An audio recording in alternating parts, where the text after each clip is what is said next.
Okay, let's unpack this. Welcome to the deep dive. Today, we're jumping into a stack of material that really bridges two worlds. Yeah, it does. We've got the fundamental ideas of how machines can learn from data on one side. And then the incredibly complex, high stakes world of hedge funds on the other. Think of this as pulling back the curtain a bit. We're going from the core mathematical and statistical how of building predictive models Right. right into the arena where these tools are used to seek an edge and manage risk, often, well, pretty secretly. Exactly. Our mission today is to take you from the bedrock of these quantitative methods, understanding how different approaches work, their strengths, their weaknesses, and those crucial trade-offs, and then connect it directly to the strategies, the mechanics, even the evaluation of those sophisticated investment vehicles we call hedge funds. It's quite a journey. It is, but we'll guide you through the most important insights. So let's maybe start with the toolkit. The sources kick off with statistical learning. Right. At its heart, this is really about using data to figure out relationships, patterns, often with the goal of making predictions. Yeah, we're trying to estimate some underlying function, let's call it f of x. X is your input data. Whatever you're feeding it. Exactly. Right. And the function tells you the output, or what you're trying to predict. The big question is, how do you actually build that function, f, from the data you've already seen? And this immediately brings up a fundamental fork in the road. Yeah. Do you go parametric or non-parametric? This is where understanding the core assumption is really key, isn't it? Precisely. Parametric methods, think linear regression is the classic example. They make a strong assumption about the shape of that function, fx. They assume it fits a specific form. Yeah, often something simple like a straight line or maybe a plane in higher dimensions. You just need to estimate the parameters of that form, like the slope and the intercept of the line. Okay, so the advantage there sounds like simplicity. It is. They're generally easy to fit because you're only estimating a handful of parameters, coefficients. And those parameters often have clear interpretations, like how much the output changes when one input changes by a unit.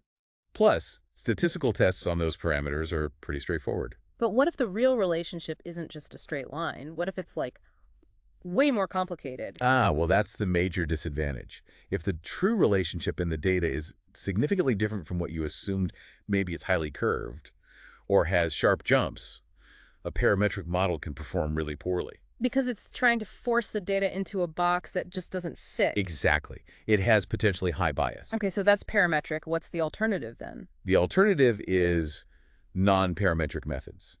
These don't assume a specific functional form for fx. They're much more flexible. How do they work then? How do we estimate the function? They try to estimate it directly from the data, often by looking at local neighborhoods of points. And the sources give k nearest neighbors, or KNN, as a prime example of this non-parametric approach. How does that work for predicting a value, like regression? Okay, imagine you want to predict the value for a new data point. Let's call it x0. KNN looks at the training data points, the ones you already have answers for, Yeah. and finds the k points that are closest to your new point, x0, in the input space. Closest based on distance, presumably. Usually Euclidean distance, yeah. Yeah. Then it simply averages the output values, the y values of those k neighbors. Yeah. And that average becomes the prediction for your new point. So it's basically just saying, show me the guys most similar to this new guy, and I'll just average what happened to them. Essentially, yes. And the sources have some great visuals on this. They show how the estimated function looks depending on your choice of k, the number of neighbors. Right. If k is small, say k equals 1. You're just looking at the single closest point. Exactly. Yeah, If yeah. it becomes very wiggly, it perfectly hits each training point, creating this kind of rough step function look. Which seems like it's following the data really closely, maybe too closely. Well, it is. But if you increase k, say to k equals 9, now you're averaging over more points. This naturally smooths things out. Wow. It's still technically a step function because the neighborhood changes abruptly, but the steps are larger and the overall fit looks much, much smoother. And that choice of K, small or large, flexible or smooth, that gets us straight into one of the most fundamental concepts in all of statistical learning, the bias variance trade-off. This is the core tension. It pops up everywhere. If you choose a small k, your model is super flexible. Right, that wiggly fit. Yeah. It can capture intricate shapes in the data. That means it has low bias. It's not making strong assumptions that might force it away from the true underlying pattern, Okay. but it have high variance. Its prediction for any given point is really sensitive to exactly which specific data points happen to be its few nearest neighbors. Hmm. A little bit of noise in the data can make the prediction jump around a lot. So low bias means you're not likely to miss the real pattern because your model's too simple. But high variance means you might just be fitting the random noise in your specific training data. That's a perfect way to put it. Now flip it. If you choose a large K, your model is smoother. Because you're averaging more points. Right. By averaging over many neighbors, the prediction becomes less sensitive to any single noisy point. This lowers the variance. Okay, makes sense. But that smoothing can sometimes average away or mask the true underlying structure. So you might introduce higher bias. Your model is making a simpler approximation that might miss some of the real complexity or curves. Okay, so it's this constant balancing act, following the training data super closely, which risks fitting noise, low bias, high variance, versus making a smoother, more general approximation, which risks oversimplifying the real pattern, higher bias, lower variance. That's the trade-off. That's it exactly.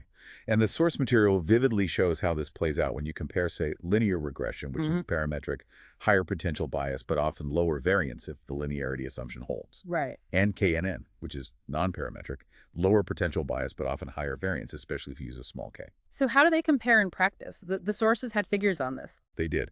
If the true relationship is actually linear, like in their figure 3.1 week 8, linear regression nails it. It's almost perfect. As you'd expect. And it easily outperforms KNN. KNN, in that case, is paying the price of high variance, especially with small k, without getting much benefit and reduced bias, because the true function was simple. Okay. But what if the real one isn't linear? Right, and often it isn't. If the true relationship is nonlinear, like they show in figure 3.1, especially if it's highly nonlinear, Then KNN starts to look better. it can perform substantially better, yeah. Linear regression's error shoots way up because its fundamental assumption is just plain wrong.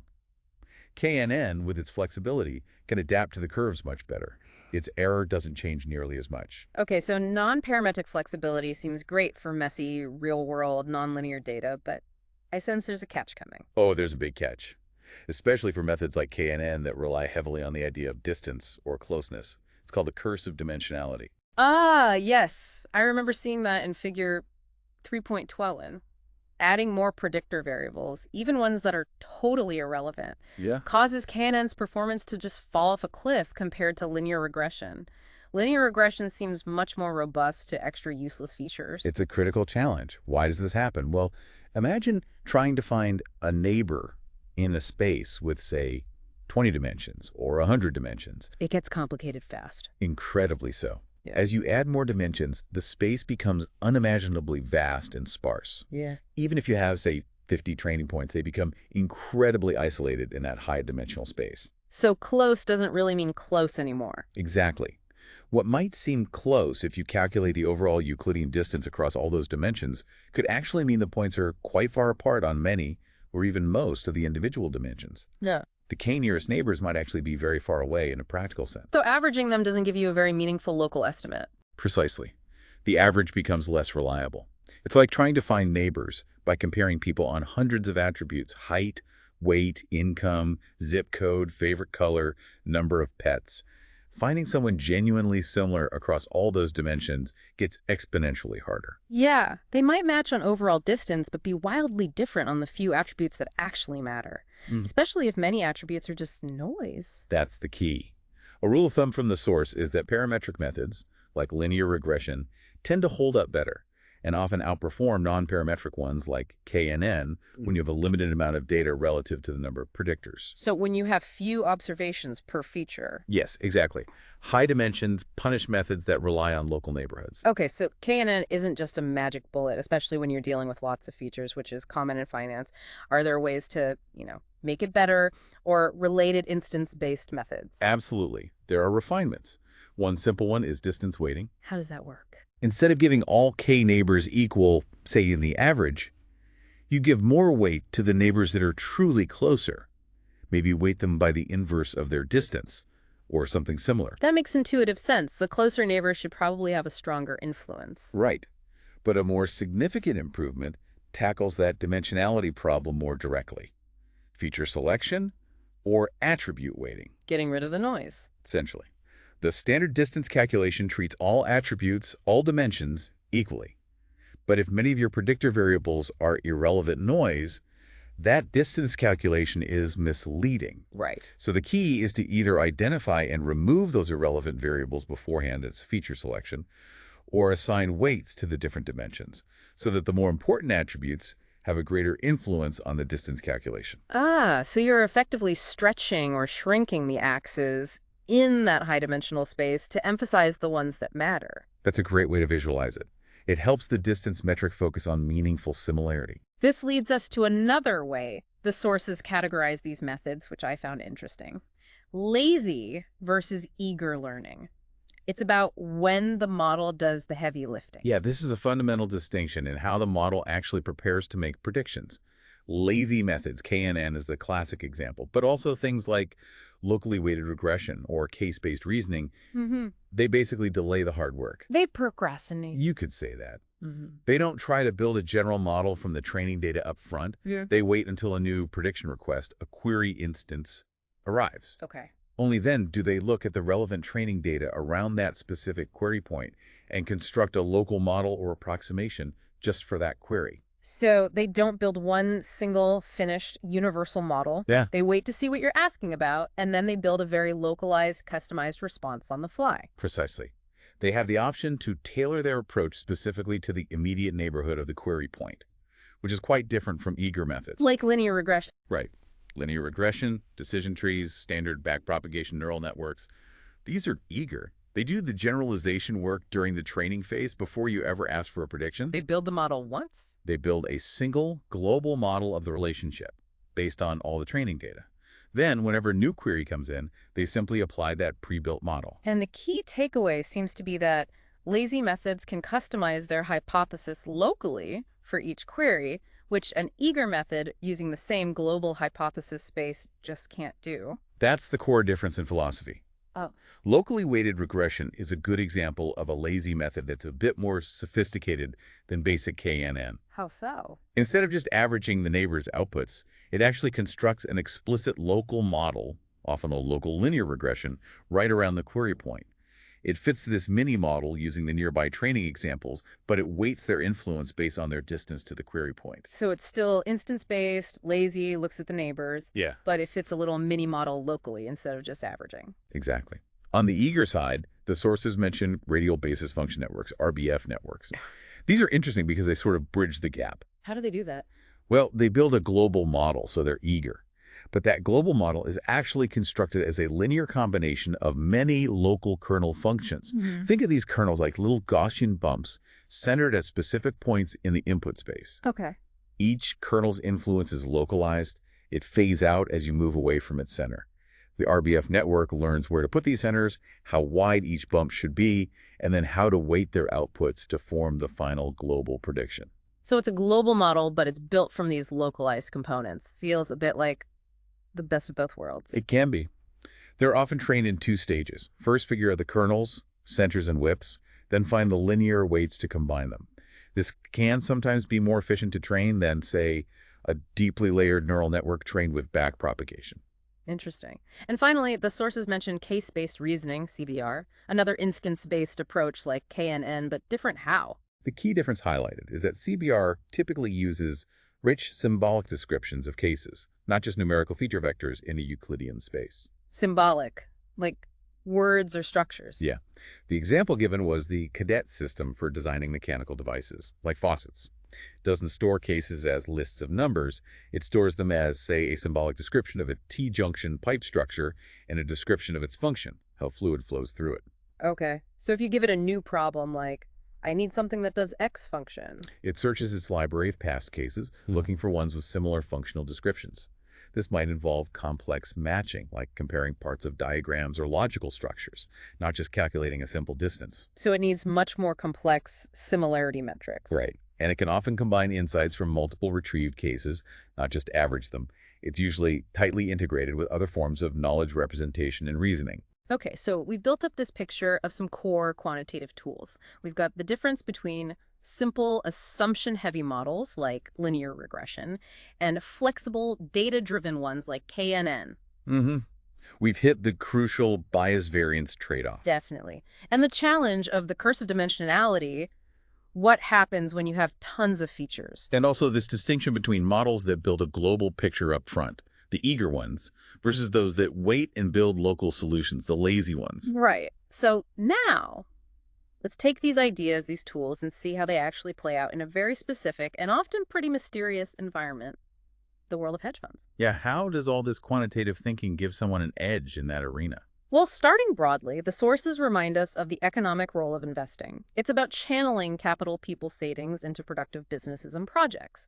And the financial sector, which includes hedge funds, is supposed to help make that process more efficient, moving money from places where it's earning little to opportunities with potentially superior returns. Now, hedge funds often get mentioned in the same breath as mutual funds, but the sources really draw some sharp distinctions. Big differences. Mutual funds are generally for the public, heavily regulated by bodies like the SEC, very transparent, you get a prospectus, regular reports, Yeah, you know what you're buying mostly. whereas hedge funds are, historically at least, lightly regulated. They require accredited investors, basically, wealthy individuals or big institutions like university endowments, pension funds. Not for the average person. No. And they were traditionally prohibited from advertising, which contributed to this air of mystery and intense secretiveness. And that secrecy isn't just for show, right? It's often about protecting their intellectual property. Exactly. Their trading strategies, often based on complex quantitative models, are their IP. They guard them closely. They started small, with wealthy families, but the sources note just explosive growth since the 1990s. They manage trillions globally now. And the basic concept isn't even new. It goes back to Albert Winslow Jones in 1949. He created the first hedged fund. How did that work? What was the hedge? He used flexible strategies, most famously pairing long positions in stocks he thought would go up with short positions in stocks he thought would go down, often in the same industry. The idea was to profit from stock selection skill while hedging out or reducing the risk from overall market movements. Ah, trying to make money whether the market went up or down. That was the goal. And the sources outline 4 major types of hedge fund strategies common today. There's equity-focused, often long-short like Jones's original idea. Okay. Then there's arbitrage, exploiting tiny temporary price discrepancies between related assets, often using heavy quantitative analysis. That sounds very quant-driven. Highly. Then momentum or directional strategies, basically betting on overall market trends based on a macro view. And finally, event-driven strategies. Trading based on specific things happening. Exactly, like mergers, acquisitions, bankruptcy, supply shocks, maybe even geopolitical events. Global macro funds often play in this space. And a common feature across many strategies, especially arbitrage, where the profit on each trade might be tiny, is the use of leverage, right? Borrowing money. Definitely. They use leverage or gearing extensively to amplify potential returns. The sources mention strategies like 30-30. What does that mean? For every $100 of investor capital, the fund might hold $130 worth of long positions, Okay. funded by shorting $30 worth of other stocks. So they're net $100 long, like a traditional fund, but they've used borrowing implicitly through shorting to increase both their long and short bets relative to capital. Got it. Amplifies gains, but also losses, presumably. Of course. And this reliance on quantitative methods and leverage led to the rise of the so-called rocket scientists in finance. People with PhDs in physics, math. Yeah, economists, physicists, mathematicians applying sophisticated statistical work, like the methods we discussed earlier, to try and find these small edges, these trading opportunities. You mentioned arbitrage finding assets that are temporarily mispriced. That sounds a lot like the core idea behind value investing, doesn't it? There's definitely a connection. The sources bring up Benjamin Graham, the father of value investing. Right. Security analysis, the intelligent investor. His focus was on calculating an asset's intrinsic value, what it's really worth based on fundamentals, and then only buying it if the market price was significantly lower, providing a margin of safety. That famous quote comes to mind. In the short run, the stock market is a voting machine. In the long run, it is a weighing machine. Exactly. Captures the idea that sentiment can drive prices temporarily, but eventually the underlying value, the weight, should matter. Quantitative models in arbitrage are, in a way, trying to identify when the voting has pushed the price too far from the likely weighing outcome.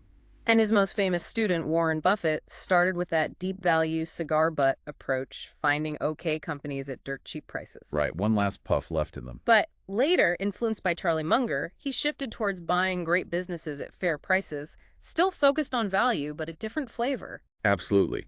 The underlying principle is finding discrepancies between price and value, which quantitative arbitrage also seeks, just often on much shorter timescales and using different tools. Speaking of things that move prices events, the sources touch on how new information hits the market. It changes expectations about future cash flows, right? And traders try to react faster than everyone else to exploit that change before the price fully adjusts. The speed at which prices reflect new information is essentially market efficiency. There was a study mentioned. Yeah, showing how prices sometimes subtly slide down before bad news officially breaks, or creep up before good news. Then a sharp move right when the event happens, followed often by a partial retracement. And event-driven funds are trying to predict or react to those moves. Precisely. They might use quantitative models to predict the outcome of a merger, or how a supply shock will impact commodity prices and trade accordingly. Understanding these typical event patterns is key. To put any strategy into action, you need to understand the market mechanics. Where does trading actually happen? Well, in organized markets exchanges, like the New York Stock Exchange, or electronic platforms like NASDAQ. And you don't just call up the NYSE, right? You use intermediaries. Exactly. You go through a brokerage. The brokers, in turn, often interact with market makers or specialists in the old NYSE system whose job is to provide liquidity to be willing to buy when you want to sell and sell when you want to buy. And they make money on the spread. Yes, the market spread. That's the small difference between the highest price a buyer is willing to pay, the bid, and the lowest price a seller is willing to accept, the ask. That spread is the market maker's compensation for providing immediacy. And if that spread suddenly gets really wide, That can be a major warning sign. It means market makers are less willing to trade, often due to high uncertainty or risk. It signals freezing liquidity, like we saw dramatically in the 2008 crisis. the sources also mention different order types, beyond just buy or sell. Right. The most basic are market orders get me in or out now at the best available price, and limit orders only trade if the price reaches this specific level or better. And brokers handle more complex ones. Yes, things like stop orders or orders that execute algorithmically over time. A key technique, especially for hedge funds aiming for market neutrality or betting against companies, is selling short. We mentioned Jones did this. How does it work again? You're betting the price will fall. So you borrow shares of the stock from someone who owns them, like your broker. Okay, Then you immediately sell those borrowed shares on the open market. pocketing the cash. For now, your hope is that the price drops. Then you buy the same number of shares back at that lower price. And return them to the lender. Exactly. Your profit is the difference between where you sold them and where you bought them back, minus any borrowing fees or dividends paid while you held the short position. Sounds clever, but the sources mention it's riskier than just buying going long. It is, fundamentally. If you buy a stock, the most you can lose is what you invested if it goes to zero. If you short a stock and the price goes up instead of down, your potential loss is theoretically unlimited because the price could keep rising indefinitely. Ouch. Plus, the market generally trends upwards over time, so you're betting against the tide. That's another factor. Risk management is therefore critical. Stop orders are one tool. A stop-loss order tells your broker to automatically close your position. Buy back the shares if short, sell if long. If the price moves against you by a certain amount. To cap the losses. Right. The sources note an interesting strategic point. Some traders believe in keeping their stop-loss levels secret. Why? Because if predatory traders know there's a large cluster of stop-loss sell orders just below the current price, they might try to push the price down briefly just to trigger those stops, creating more selling pressure they can profit from. Wow, okay. Markets aren't always friendly. They certainly aren't. Another piece of market info traders watch is the order book. What's that? It's the real-time list of all the currently outstanding buy and sell limit orders, showing the quantity of shares people are willing to buy or sell at different price levels away from the current market price. So you can see the supply and demand waiting in the wings. Exactly.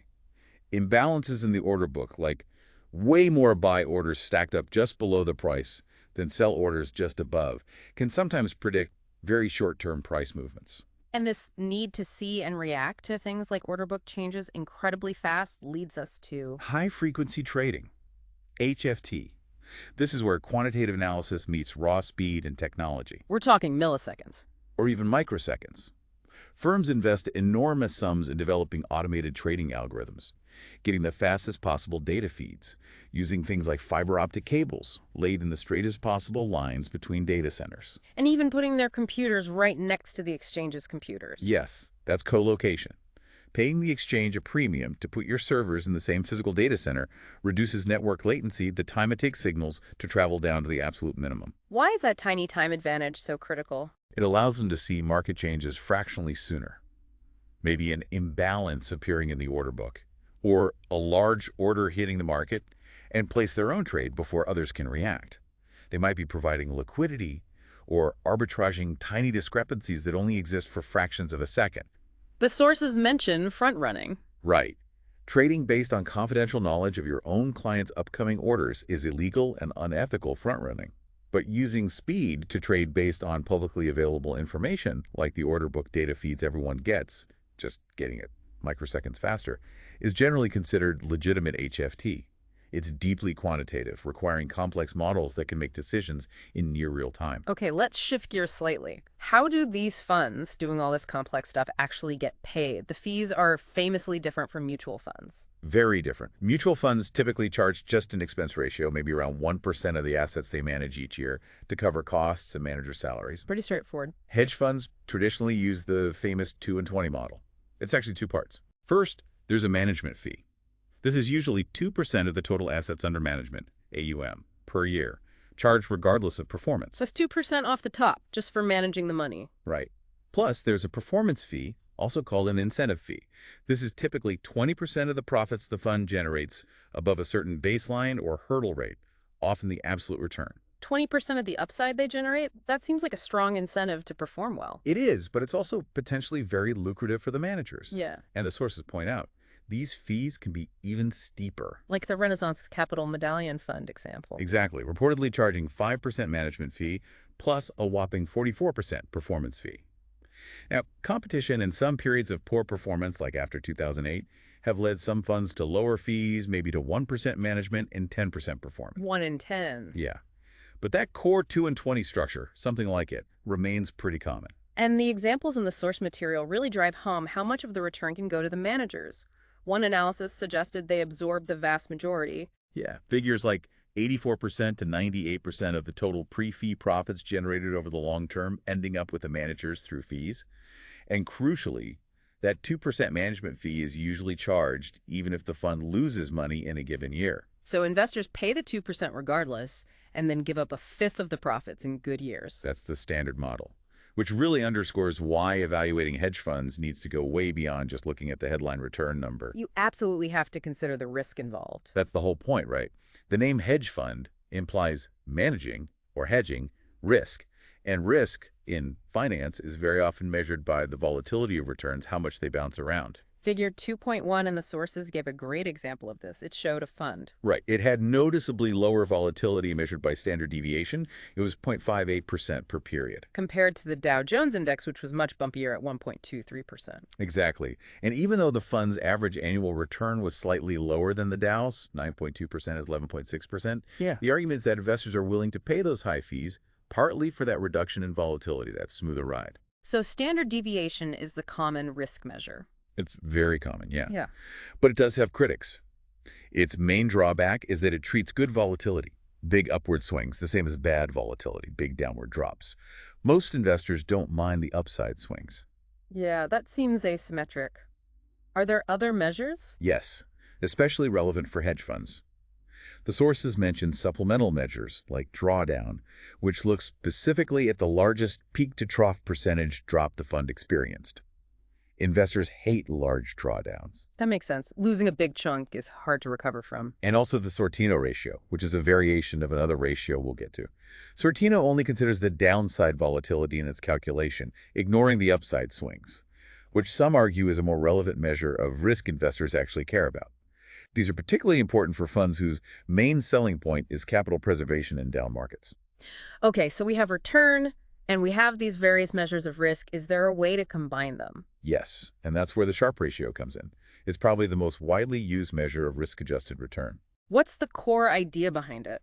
The idea is simple. You can't really evaluate return without considering the risk taken to achieve it. Anyone can get high returns by taking massive risks. The goal is efficiency, maximizing return for a given level of risk or minimizing risk for a target level of return. So how does Sharpe measure that efficiency? It calculates the excess return earned by the portfolio, that's the portfolio's total return minus the return you could have gotten risk-free, like from treasury bills. Okay, the return above just playing it safe. Exactly. And it divides that excess return by the portfolio's total risk, measured by its standard deviation. So, portfolio return, risk-free rate, standard deviation. That's the formula. A higher Sharpe ratio means you generate a more excess return per unit of risk taken. It's a measure of reward to variability. What's considered a good Sharpe ratio? Well, the sources mention the long-term Sharpe for just holding the S&P 500 index is typically around 0.5. Achieving a Sharpe ratio consistently above 1.0 is considered very good and is quite rare over long periods. And going back to that figure 2.1 example, The Dow's Sharpe ratio was calculated at 0.63. The hedge fund's Sharpe ratio, because its volatility was so much lower, even with slightly lower returns, came out at 0.94. So significantly better on a risk-adjusted basis. Clearly superior, yes. And that's often the justification for the fees delivering better performance after accounting for risk. That makes sense. The sources also threw in a neat little mental math tool, the Rule of 72. Not directly related to Sharpe, but useful for thinking about returns. Oh yeah, that's super handy. Just a quick rule of thumb. You divide 72 by an annual growth rate as a percentage. Like 8%? Right. 72 divided by 8 gives you 9. That tells you it takes roughly 9 years for an investment growing at 8% per year to double in value. Simple, but powerful for getting a feel for compounding. Or you can use it the other way. If you know something doubled in, say, 6 years, you divide 72 by 6, which is 12. So the approximate compound annual growth rate was around 12%. Great for quick mental checks. Nice. Finally, the sources gave us a brief profile of a real-world manager, David Einhorn of Greenlight Capital. Yeah, his fund is described as a long-short value equity fund. He's become quite well known, partly for taking large public short positions against companies he believes are overvalued or have major problems. Like Allied Capital, Lehman Brothers before the collapse. Green Mountain Coffee Roasters was another famous one. He often publishes detailed presentations explaining his reasoning. He's also known for being an activist investor sometimes, like suing Apple over its capital allocation policies. And the profile also mentioned his charity work. Yes, using his platform and even donating poker tournament winnings. Just an example of a prominent manager operating in that long-short equity space, often using deep fundamental analysis, sometimes combined with activism. Okay, so we've really covered a lot of ground here.